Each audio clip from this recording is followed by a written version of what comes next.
मित्रों नमस्कार। आज का पॉडकास्ट एक ऐसे वैज्ञानिक को समर्पित है जिन्होंने इस मानवता को 21वीं सदी की सबसे बड़ी खोज, सबसे बड़े आविष्कार दिया है। वो है हाइड्रो इलेक्ट्रिक सेल।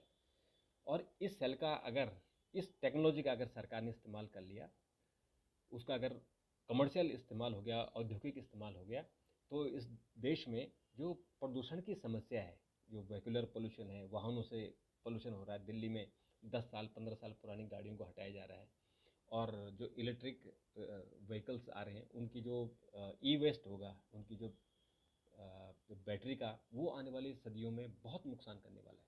तो ये सबसे बड़ी खोज हुई है। ऐसे ही वैज्ञानिक हैं डॉक्टर कोडनाला जी, जो नेट जीरो की, नेट कार्बन की बात कर रहे हैं, और उनको अनेक अवार्ड मिले हैं।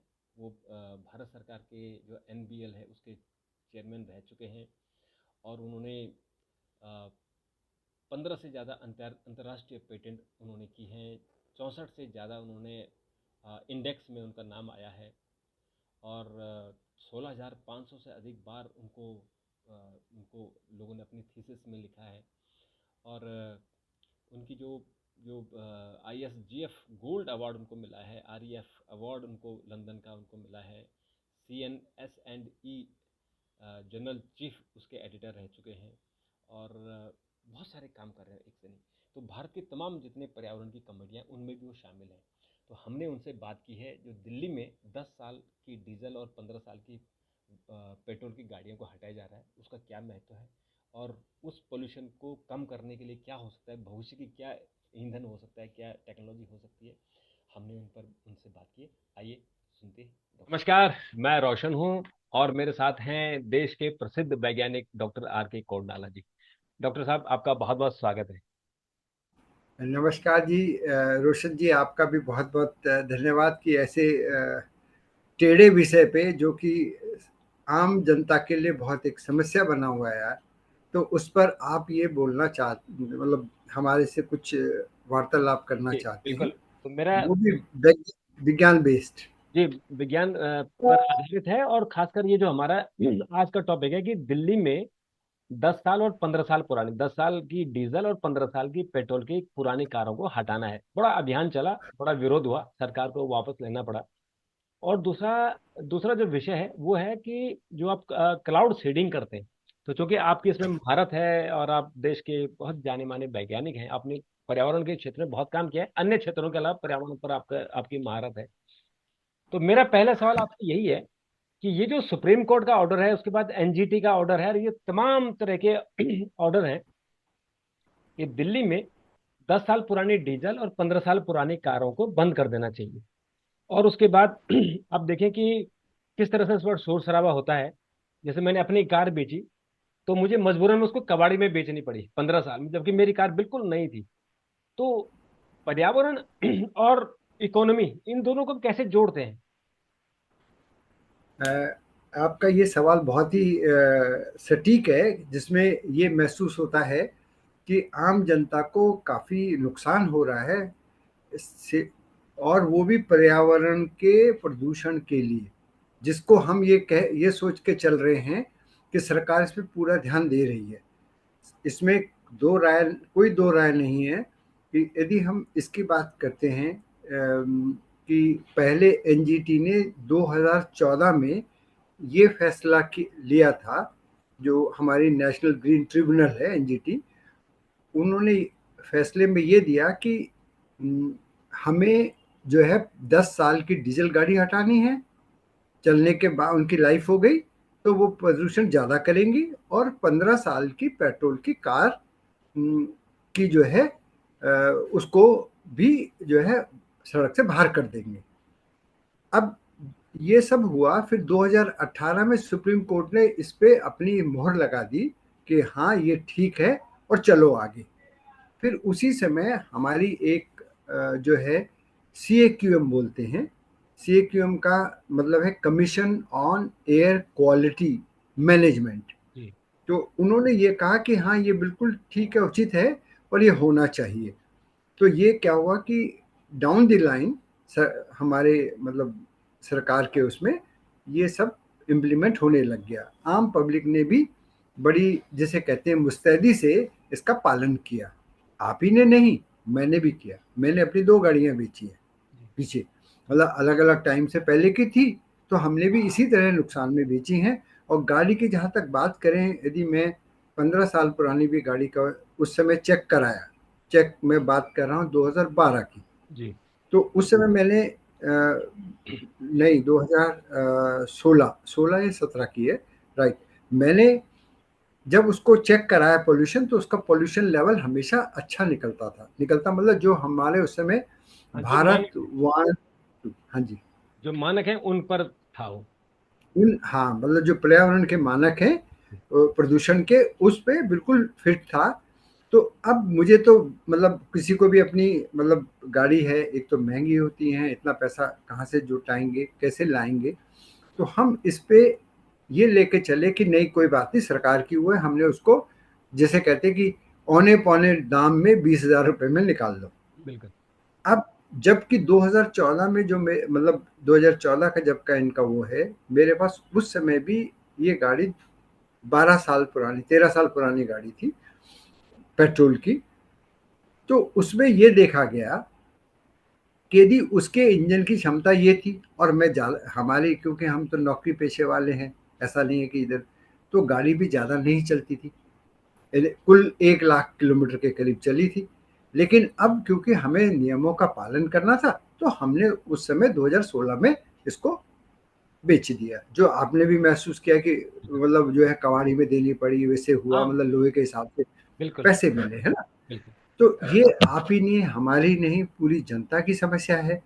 और कई लोगों का तो ये है, आजकल के टाइम पे गाड़ियाँ तब से लेके 11 साल हो गए, और 11 साल के यदि आप देखेंगे तो 11 साल के अंदर हमें ये पता है कि इन 11 सालों में टेक्नोलॉजी में कितने चेंज आए। जी। क्योंकि जब उस समय भी मतलब 20 साल पुरानी, मैं ये बात करूँगा कि 20 साल पुरानी गाड़ी भी, क्योंकि हमारे देश में अधिकतर विदेशी मेक की गाड़ियाँ हैं, बिल्कुल। तो उन्होंने इंजन को रिफाइन करते रहे। यहाँ इन मतलब जैसे कहते हैं इंडिया में उन्हें एक बहुत बड़ा बिजनेस मिल रहा है, उनको चलाना है आगे, तो उनकी इंजन की रिफाइनमेंट वो वैसे ही करते रहे। और जबकि हमारी मतलब यदि हम कहें कि सेंट्रल पॉल्यूशन कंट्रोल बोर्ड है, सीपीसीबी हो गई, उसने ये निकाला कि नहीं, आप प्रदूषण पहले भारत एक वन मतलब वन फेज का, फिर भारत टू, फिर Bharat three, Bharat four, Bharat five, ऐसे करके इन्होंने हाँ, ये निकालते गए। बिल्कुल। लेकिन स्ट्रिंजेंट कंडीशन कार वालों को, कार मेकर्स को, कार कंपनी को ये लगाते रहे कि नहीं, इतना तो इन्हें करना ही करना है। बिल्कुल। मतलब कि भाई इन स्ट्रिंजेंट कंडीशन की वो प्रदूषण नहीं करेंगी, उसके इंजन की वो नापी गई।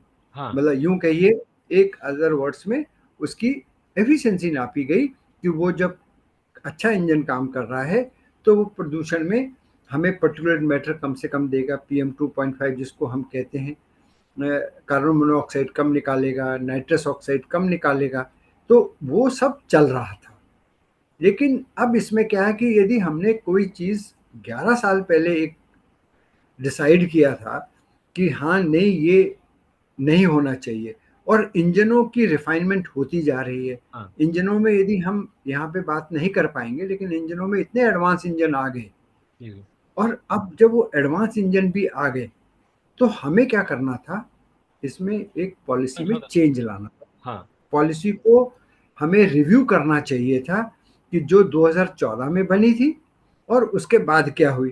क्योंकि बिल्कुल। आप ये दोनों डबल मार कर रहे हैं कि इधर से निश्चित कर दी कंडीशन कि ये होना है, फिर उसके साथ साथ जो मतलब कई लोग ऐसे हैं इसमें, हमारे पास आज के टाइम पे अंदाजन 80% लोग जो हैं गाड़ियां उस पर लोन पे लेती हैं। हाँ। लोन में जो है 6 साल का लोन लेती हैं, 7 साल हाँ, का पाँच लोन साल लेते हैं, 6 साल उसमें का। भी हाँ हाँ मतलब ऐसे, और 10 साल में गाड़ी छोड़ दी, हाँ। 15 साल में गाड़ी छोड़ दी, तो उस पर इंटरेस्ट भी दिया। हम्म। और साथ में क्या हो रहा था, डीजल गाड़ियों में मतलब 10 साल का तो ये उसको हटाना है, लेकिन जब हमारे दिल्ली में रोड टैक्स की बात आती है, तो 15 साल का लगता है।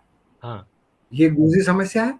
हाँ, ये कि समझ। जब वो दे तो वो भी वापस नहीं मिलता। तो बिल्कुल। इससे ये समझ में आता है कि हमें ये इसमें सजग होना पड़ेगा कि पॉलिसी की रिव्यू हो। अब पॉलिसी रिव्यू जब होती है तो इसमें दूसरी समस्या ये आती है कि कौन लोग इसके अंदर होंगे। हम्म। अब जो एक कमेटी बनेगी, जैसे जैसे CAQME है, NGT हैं, कहने के लिए तो सब में यही कहा जाता है कि मेंबर एक वैज्ञानिक होगा, एक वो होगा। लेकिन वो ले दे करके क्या होता है कि जिसका तजुर्बा, चाहे वो एडमिनिस्ट्रेशन कर रहा है, उसका तजुर्बा यदि थोड़ा बहुत एनवायरनमेंट वाले में कहीं था, वो तो कमेटी में वहाँ बैठ जाते हैं। हाँ। जो इसके मतलब स्पेशलाइज, बहुत ही हाईली हाँ। स्पेशलाइज हाँ। एयर पॉल्यूशन के, हम्म। मतलब वो लोग उसमें रखे जाएंगे, उसमें देखा जाएगा। हम्म। तब तो एक इनको रिव्यू करके हम एक नई पॉलिसी पे आ सकते हैं। हम्म। नहीं तो यही है, सरकार यू टर्न लेती रहेगी। दिल्ली सरकार ने यू टर्न लिया इस पे कि नहीं नहीं, अच्छा उठा रहे थे, फ्यूल बंद कर दिया, गाड़ियां उठाई जा रही थी सड़क से। अब उन्होंने कहा नहीं भाई, ये तो गड़बड़ हो गई। लोग दौड़े, सुप्रीम कोर्ट भी दौड़े। तो अब गड़बड़ ऐसी हो गई कि पब्लिक को ये समझ में आता है कि हमारी गाड़ियां तो ठीक है, हाँ, मतलब। पोल्यूशन भी पास हाँ। करती हैं। हाँ, डॉक्टर साहब, जैसे जो जो BS4 यानी जो भारत 4 है, अब तो भारत 6 की गाड़ियां आ रही है। तो भारत फोर हाँ, की भारत 4 की गाड़ियां तो पोल्यूशन कर ही नहीं रही हैं अभी नहीं बिल्कुल। हाँ, और जो भारत 6 आ गई है, तो हमने भारत 6 पेट्रोल भी लिया है, भारत 6 डीजल भी आ गया, भारत 6 गाड़ियां भी आ गई। तो पोल्यूशन कर गाड़ियां ही भी। नहीं रही हैं। जब कर ही नहीं रही है तो आपने क्यों उसको 10 साल 15 साल रखा हुआ है? हाँ, क्योंकि उसके अंदर यही बात हो रही है कि रिव्यू, तो इसका मतलब ये हुआ कि हमें सरकारी उसमें जो रिव्यू होनी थी पॉलिसी, वो होनी चाहिए। और उसके अंदर ऐसे वैज्ञानिक होने चाहिए जिनका सीधा सीधा कम से कम लंबा चौड़ा तजुर्बा हो, मतलब जो है कि पर्यावरण को कैसे संरक्षण करना है। बिल्कुल। तब ये इसमें समस्या होगी, जिसमें मतलब मान लिया जैसे मैं, मेरा ही अपनी बात है, तो जी। पर्यावरण में मेरा बहुत काम है, बिल्कुल। एनर्जी में बहुत काम है, ठीक है, ये बिल्कुल। दुनिया को पता है, बिल्कुल। देश की बात छोड़ दीजिए। हाँ। लेकिन साथ में क्या है कि मेरे पास सब, दूसरी बात ये कि क्वालिटी एश्योरेंस, हम्म।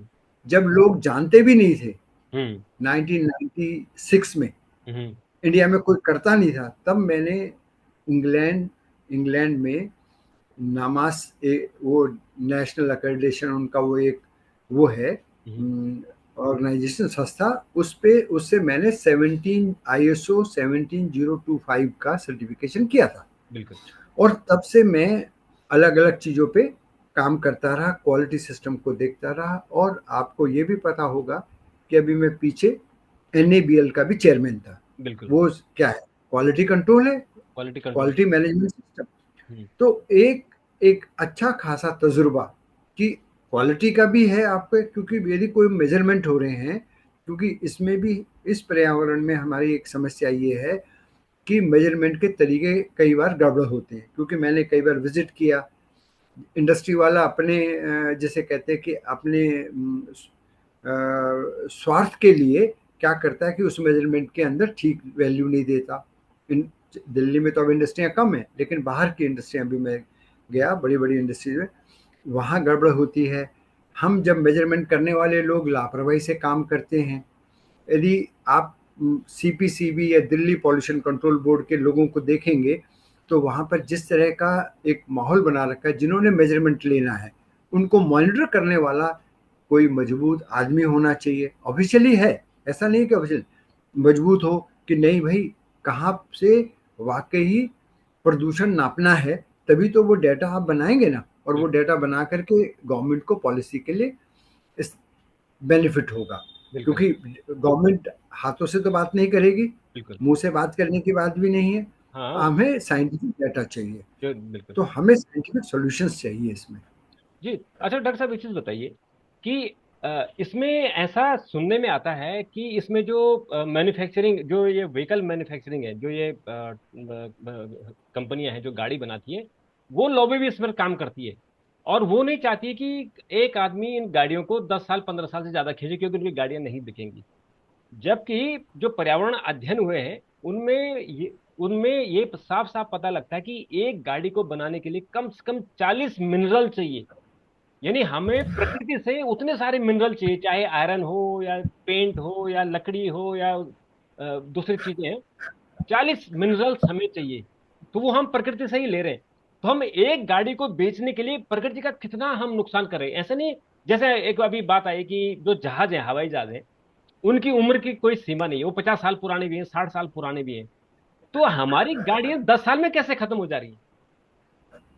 अ, ये रोशन जी, आपका बहुत ही जिसे कहते हैं कि अहम सवाल है, और ये बहुत बड़ी सच्चाई भी है, लेकिन ये लोग बोलते नहीं हैं। ये तो बात सही है कि कार की जितनी भी कार की कंपनी हैं, उन वो भी चाहेंगे कि 10 साल में गाड़ी बदल दी जाए, तो उनकी और कारें बिकेंगी, क्योंकि ये बहुत बड़ा बिजनेस है। ये मिलियन नहीं, बिलियंस ऑफ डॉलर का बिजनेस है इंडिया में। हाँ, इंडिया में। राइट। हाँ, वर्ल्ड और में भी, लेकिन इंडिया में ज्यादा है क्योंकि यहाँ पॉपुलेशन हाँ ज्यादा हाँ, पॉपुलेशन ज़्यादा खूब बिकती है। है। तो इसके अंदर जो आपने कहा कि ये मिनरल्स हैं, यूज़ होते हैं, 40 से ज़्यादा यूज़ होते हैं। आप ये देखिए कि सबसे पहली बात तो ये है कि हमारा आयरन का ओर, हम्म। जिससे गाड़ी के ऊपर लोहा अंदर बाहर बहुत ज़्यादा वेट है, बिल्कुल। वो सब लग रहा है, और बिल्कुल। वो सब वेस्ट जाएगा, कबाड़ी में जाएगा, रिसाइकल होगा फिर, है ना? रिसाइकिल में, हाँ बिल्कुल। लेकिन लेकिन वो रिसाइकल की स्थिति नहीं थी उसकी अभी। हाँ। और यहाँ पर यदि हम बात करें, तो पूरे उसमें मतलब दुनिया में आजकल हम क्लाइमेट चेंज हाँ। और पर्यावरण के लिए जिसे कहते हैं कि दूसरा हम बात करते हैं कि नेट जीरो कार्बन। हाँ। नेट जीरो कार्बन का मतलब है कि आपकी किसी उससे कार्बन से संबंधित गैस ना आए ना आए। पर्यावरण में। बिल्कुल। वो है मीथेन, हाँ। कार्बन डाइऑक्साइड, हाँ, सी। Carbon monoxide. हाँ, सी। राइट। उसको ग्रीन वार्मिंग हाउस। कर रही है, हाँ, ग्लोबल वार्मिंग कर रही हैं, और कुछ क्या कर रही हैं कि हमारे लिए सेहत के लिए बहुत खराब है। जैसे कार्बन मोनोऑक्साइड हो गई, नाइट्रस ऑक्साइड, वो कार्बन नेट कार्बन जीरो में नहीं आता, लेकिन नाइट्रस ऑक्साइड भी निकलती है, क्योंकि इन कारों में क्या होता है कि जितनी हमारी कार्बन मोनोऑक्साइड निकलनी है, उससे ज़्यादा नाइट्रस ऑक्साइड भी निकलती है। N2O, नाइट्रोजन पर ऑक्साइड, नाइट्रोजन डाइऑक्साइड। तो ये सब एक समस्या बड़ी एक पेचीदी है।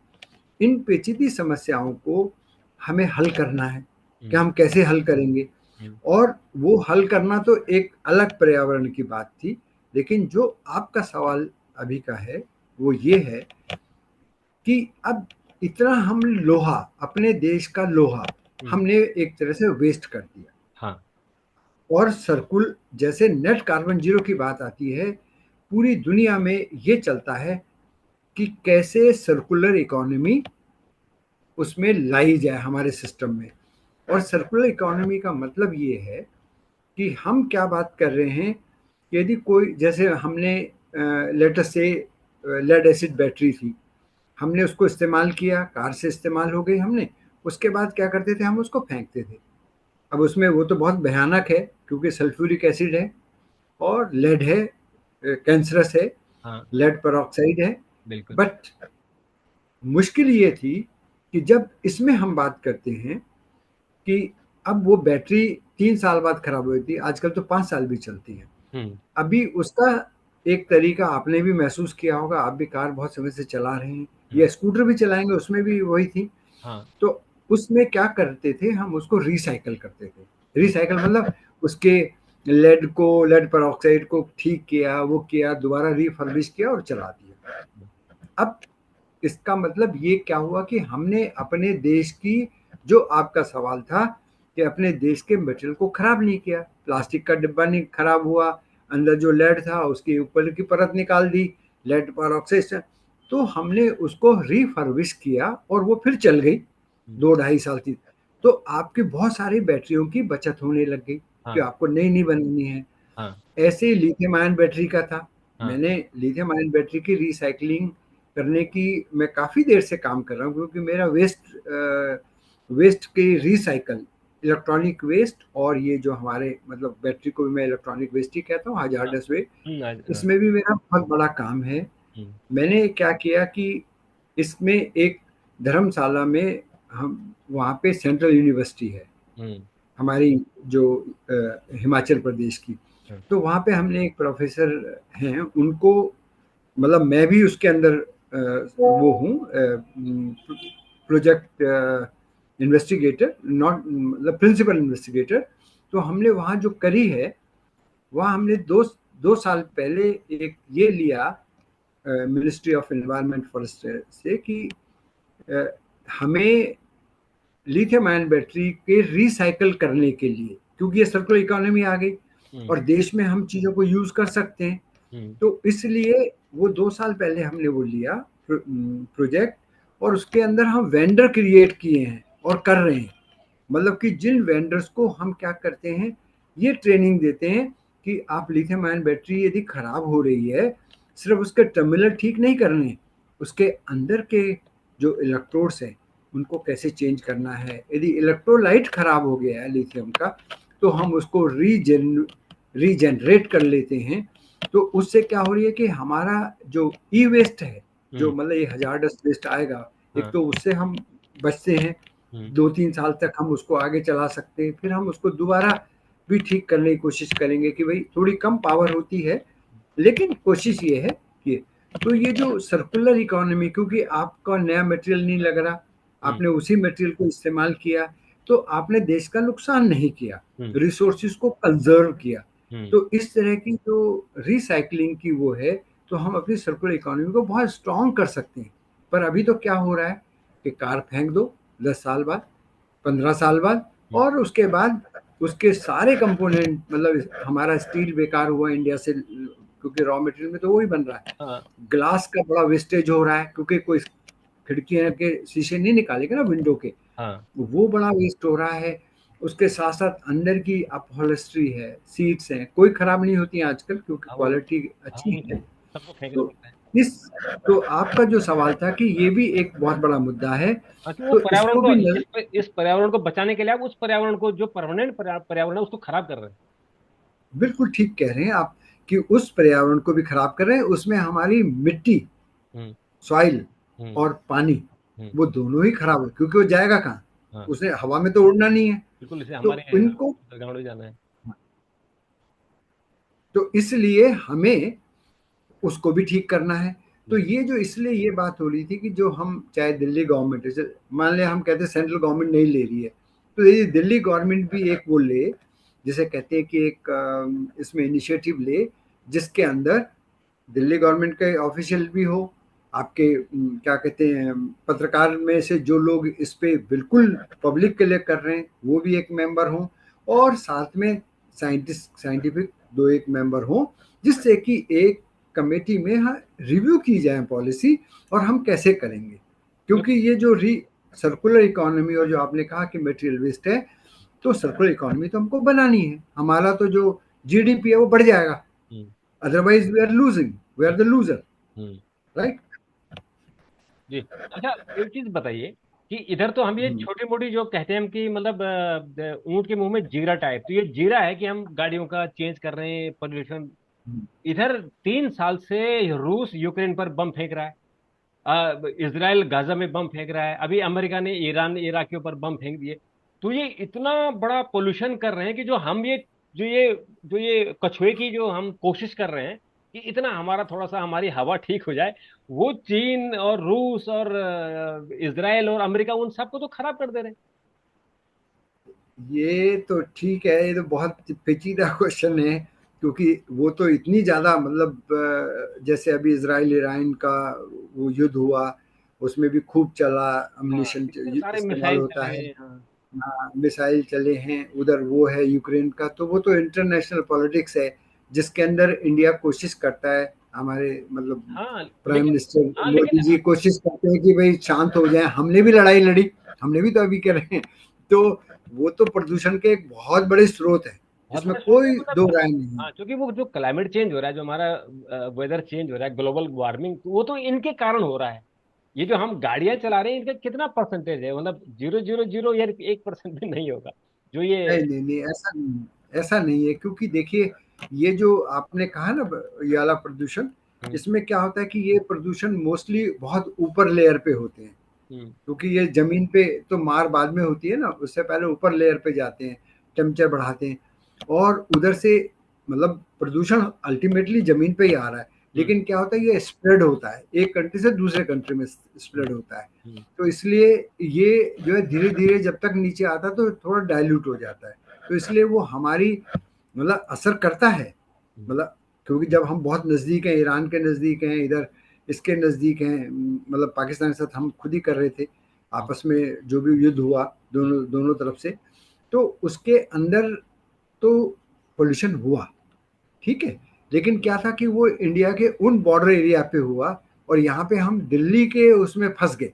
तो दिल्ली में जब हम बात करते हैं तो थोड़े इसका असर बहुत ही कम होगा, ग्लोबल वार्मिंग में ज़रूर होगा, जो आपका सवाल था, ग्लोबल वार्मिंग में ज़रूर असर होता है उसका काफ़ी, लेकिन उस पॉलिटिक्स पे तो मुझे नहीं समझ में आता कि हमारे जो विकसित देश हैं वो किस तरह से लेते हैं रुख, वो बड़ा मतलब होना ये चाहिए कि इस तरह की कोई लड़ाई ना हो, जो हमारी सरकार भी बोलती है कि लड़ाई ना हो, हम मुद्दे को सुलझा दें जो भी झगड़ा है, तो अच्छा, ये वहाँ तो बताइए। एक हाँ, ये बताइए कि भविष्य की कारें, जो भविष्य के वाहन होंगे, व्हीकल्स होंगे, वो कैसे होंगे?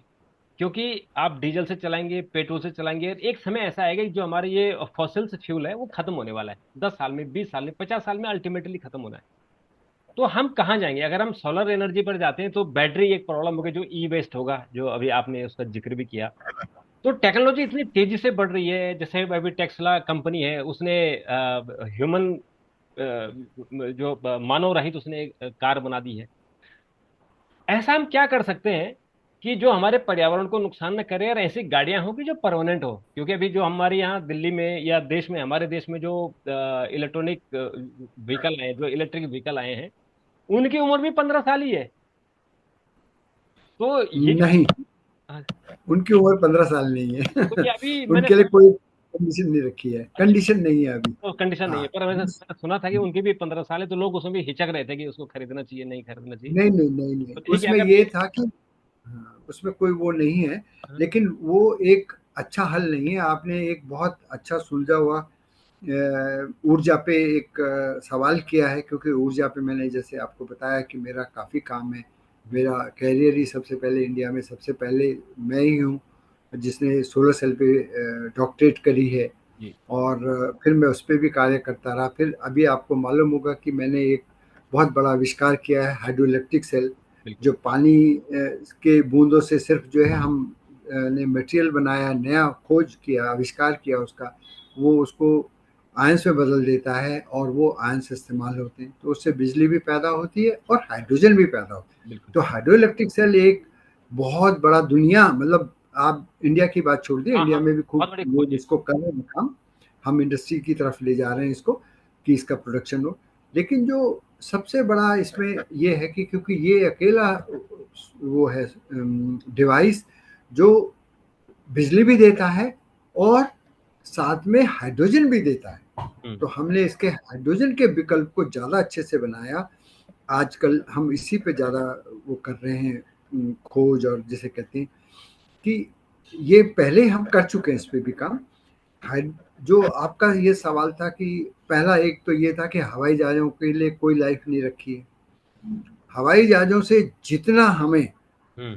पर्यावरण में नुकसान हो रहा है, उसको कोई नहीं नाप रहा है, हाँ, कोई नहीं नाप रहा है। कोई नहीं ना पा रहे, कारण ये है हाँ, सबसे ज्यादा उसी से हो रहा है। सबसे मतलब बहुत ज़्यादा, और दिल्ली जैसी जगह में जहाँ पे एयरपोर्ट पे हर मिनट के अंदर फ्लाइट आ रही है और उतर रही है, हाँ, तो आप अंदाज़ा लगा लीजिए कि हमें कितने सारे हवाई जहाज नीचे आ रहे हैं, उड़ रहे हैं, तो उससे हमारा कितना पर्यावरण को नुकसान हो रहा है, ये बात कोई नहीं करता है। तो ये मुझे मालूम है कि हवाई जहाज का कितना है, और जो पुराने हवाई जहाज हैं उनके इंजन तो पुराने वाले बहुत इनएफिशिएंट है। हाँ, अब वाले तो फिर भी जेट वाले फिर बेहतर जेट के हैं, तो उसके अंदर भी टर्बो जेट है, तो इसलिए वो एक अलग ही मतलब जिसे कहते हैं कि कम करते हैं, लेकिन फिर भी बहुत बड़ा प्रदूषण कर रहे हैं। बिल्कुल। तो उसके साथ साथ जो हमें मतलब जो आपने कहा कि यदि हम इलेक्ट्रिक व्हीकल चलाएंगे, फॉसिल फ्यूल खत्म हो गए, तो अब फॉसिल फ्यूल खत्म हो जाएंगे, इसमें कोई दो राय नहीं है, मतलब हमें आज से मतलब प्लान तो करना ही पड़ेगा। तो जो दुनिया में अभी दिखता है, और जो मैं क्योंकि वैज्ञानिक इसी उस पर हूँ, और मैं अभी इस पे एक नए काम कर रहा हूँ, बिल्कुल नए बेहतर। तो जो एक अकेला विकल्प है दुनिया में इस समय, वो है हाइड्रोजन। बिल्कुल। तो हाइड्रोजन को हम हाइड्रोजन की कार चलाएंगे, बिल्कुल। हाइड्रोजन से हम गैस कुकिंग करेंगे, घर पे गैस की जगह हाइड्रोजन इस्तेमाल करेंगे। ठीक है, हाइड्रोजन के सेफ्टी एस्पेक्ट और उस क्योंकि उसके जो मतलब रिस्क हैं वो ज़्यादा बड़े हैं, लेकिन विज्ञान में आजकल हम विज्ञान और टेक्नोलॉजी का सम्मिश्रण करके हम उनको ठीक कर देते हैं, बैलेंस बना देते हैं। तो हाइड्रोजन से क्या होता है, हाइड्रोजन इस्तेमाल होती है, एयर में से ऑक्सीजन लेता है वो, और वो मिल मिला करके हमारी क्या होती है कि आपका जब उसने हीट प्रोड्यूस करी, जो हमारे सीएनजी हो गई, पेट्रोल हो गया, उससे 3 गुना एनर्जी देता है। मान लिया मैं 1 किलो वो ले लूँ और 1 किलो वो ले लूँ, तो वो 3 गुना एनर्जी देता है। तो ये तो बहुत ही अच्छा वो है। हाँ। लेकिन उससे बड़ी बात, हम क्योंकि पर्यावरण पे सोच रहे हैं, हम ये नहीं सोच रहे कि ऊर्जा का इस समय क्या है। तो जब हम इसकी बात करते हैं, तो ऊर्जा के लिए हमारे पास जो साधन बन रहा है, वो पर्यावरण को बिल्कुल भी नुकसान नहीं करेगा। हम्म। कारण हाइड्रोजन ऑक्सीजन के साथ करके पानी बनाता है, हाँ। Water, H2O। हाँ। अब वो जो वाटर निकलेगा, बाकी कुछ नहीं निकलेगा, ना तो पर्टिकुलेट मैटर निकलेगा, वो जो हाँ। मतलब हम कहते हैं कि वो काला कार्बन निकलेगा, कुछ नहीं निकलेगा। पानी निकलेगा। कोई दूसरी, सिर्फ पानी उसका आंसर है, चाहे वो गाड़ियां चल रही हैं, हम्म। चाहे वो हो रही हैं। तो बिल्कुल। हमें लेके फाइनली हाइड्रोजन पे ही जाना है, यदि हम चाहते हैं कि हमारी अगली जनरेशन का सेहत स्वस्थ हो, अच्छी हो, और एक पर्यावरण से, ये सब चीज़ों से भी हम बच जाएं। जो हमारी मतलब इस समय क्या है कि ग्लोबल वार्मिंग का सब जगह आप देख रहे हैं कि ग्लोबल वार्मिंग, क्लाइमेट चेंज, ये सब आ रहे हैं, ये हमारे सब्जेक्ट है जिसपे हम मतलब यहाँ पे बहुत बड़े ग्रुप को, राष्ट्रीय भौतिक प्रयोगशाला में बहुत बड़े ग्रुप को मैं लीड कर रहा था। हम्म। और मैं पहले से भी, क्योंकि एनर्जी एनवायरनमेंट दोनों तरफ और ई वेस्ट में भी काम करता रहा, तो इससे एक बहुत ही अच्छे जवाब मिल जाते हैं। क्योंकि जब आपको इधर भी पता है, उधर भी पता है, उधर भी पता है, तो इसलिए आपने सवाल तो बड़े अच्छे ढूंढे। तो मैं यूँ समझता हूँ कि इन सवालों से बिल्कुल, मुझे लगता है कि इन सवालों से एक तो हमारी जो जनता है उनका दिमाग खुलेगा कि हमारी प्रॉब्लम क्या है। दूसरी, जो लोग नीति बना रहे हैं, जो लोग सरकार में हैं, चाहे वो पॉलिटिशियन है या ब्यूरोक्रेट्स हैं, उनको भी इस चीज को लेकर समझ में आएगा कि पर्यावरण केवल एक छोटा मुद्दा नहीं, बहुत बड़ा है। हम एक पर्यावरण को ठीक करके दूसरे पर्यावरण को खराब ना करें। और फिर हम हमारा फ्यूचर क्या होगा, अब हम एआई के जमाने में, एजीआई के जमाने में आने वाले हैं, जब इंसान की जरूरत नहीं होगी, जब हम रोबोट काम करेंगे, तो क्या तब भी हम डीजल, पेट्रोल और बैटरी का यूज करेंगे? तब हम किस एनर्जी की तरफ जाएंगे? तो जो भविष्य के लिए आप कर रहे हैं, आपने जो हाइड्रोजन सेल निकाला है, जो हाइड्रो इलेक्ट्रिक सेल निकाला है, उससे अगर उसकी खोज बड़ी हो और उसके कारण हमारी जो पृथ्वी है, हमारी जो आने वाली जो हमारी जो जनरेशन है, उसको फायदा हो और हमारी पृथ्वी बची रहे, उसमें ये बहुत सारा काम आएगा। तो डॉक्टर साहब, आपने बात की, आपका बहुत बहुत धन्यवाद, और मैं आपको बहुत शुभकामनाएं देता हूं कि आपने जो खोज की, इतनी बड़ी आपका आविष्कार हुआ है। और मैं अपने दर्शकों को बता दूं कि अगर आपने वो वीडियो नहीं देखा है तो मैं आप लिंक में डाल दूंगा। मैंने डॉक्टर साहब का इंटरव्यू पर्टिकुलर सिर्फ उसी खोज पर किया है जो उन्होंने हाइड्रो इलेक्ट्रिक सेल जो बनाया है उस पर किया है। उसको आप जरूर देखिए। और डॉक्टर साहब की जो ये यात्रा है ये सफल हो, इसकी मैं कामना करता हूँ। आपका बहुत बहुत धन्यवाद। बहुत बहुत धन्यवाद रोशन जी, बहुत अच्छा रहा।